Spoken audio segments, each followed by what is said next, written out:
નમસ્કાર, સ્વાગત છે રાગ દેશ ભાગ 13 નંબરનું લેસન આપણે લઈએ છીએ. રાગ દેશમાં આપણે સ્થાયીના આલાપ અને સ્થાયીના તાન શીખી ગયા અગાઉ.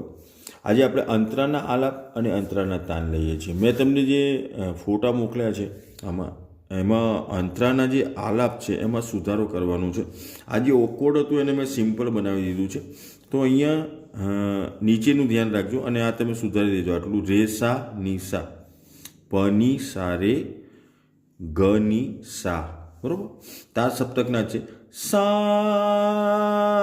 રે સા ની સા, પ ની સા રે, ગ ની સા, બરોબર. આ થશે અંતરાનો પહેલો આલાપ. બીજો આલાપ તો આપ તમારી જોડે છે એનો એ જ છે, બાકી કોઈ ફરક છે નહીં, ખાલી આટલું આપણે સુધારવાનું છે. ઓકે, પહેલાં ફિંગરિંગ જોઈ લઈએ.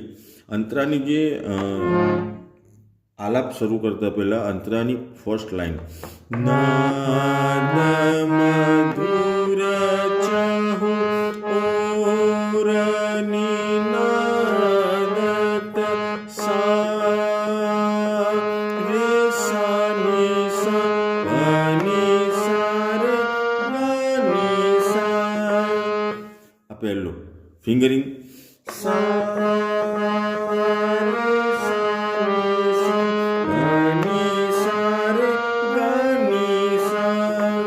છે ને, એકદમ સિમ્પલ બની ગયો, બરાબર.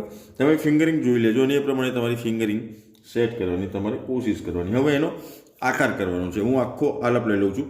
નાદ મધુર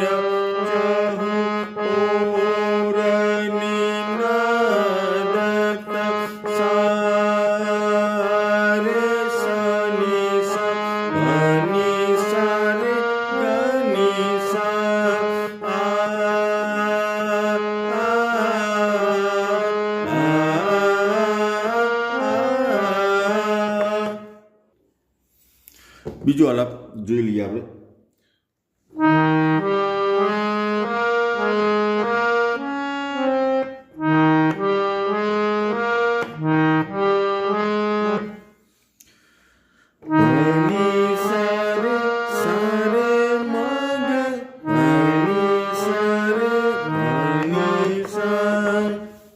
થોડોક ઓકવર્ડ લાગશે પણ એને સમજીને કરવાનું. જો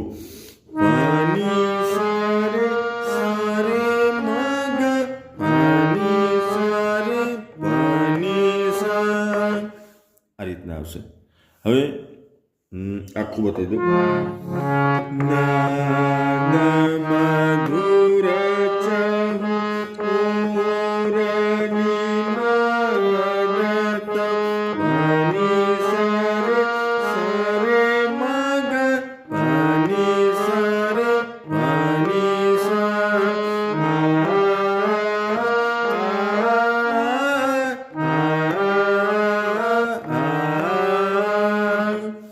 આપણો આલાપ. હવે બંને આલાપ સાથે કેવી રીતના તમારે લેવાના છે એ ખાસ જોઈ લેજો. નાદ મધુર ચહુ ઓરની નાદત સા રે સા ની સા, પ ની સા રે, ગ ની સા.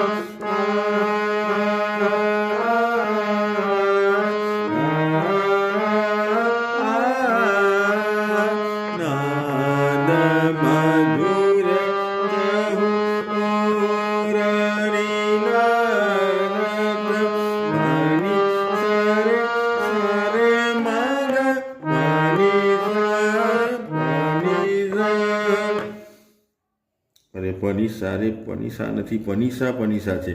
તો આગળ મેં જે લીધું એ રોંગ થયું.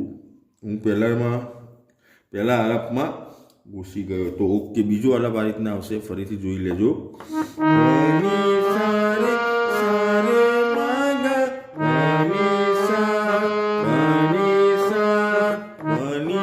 બે વાર છેલ્લે ફરીથી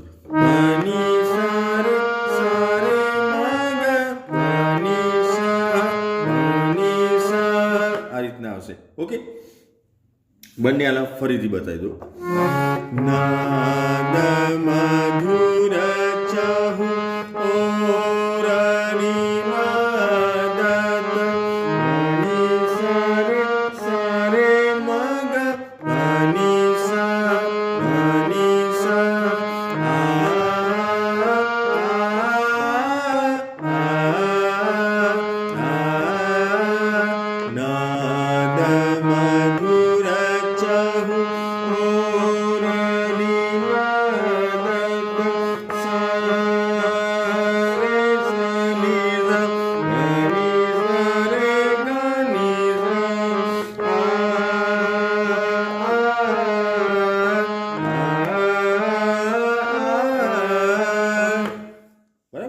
મેં બીજો અને ઉલટા ક્રમમાં બતાવ્યા, પહેલાં બીજો લીધો ને પછી પહેલો લીધો. આપણે ધ્યાનમાં શું રાખવાનું છે કે આપણે પરફેક્ટ વગાડી શકીએ, ફિંગરિંગ સારી રીતે થાય, પોતાની સમજનો થોડોક ઉપયોગ કરી શકીએ, એટલું તમે કરશો તો તમારી મહેનત લેખે લાગશે. નેક્સ્ટ લેસનમાં આપણે મળીએ છીએ. રાગ દેશના તાન લઈશું, અંતરાની તાન. ઓકે, આવજો. Good bye, good day.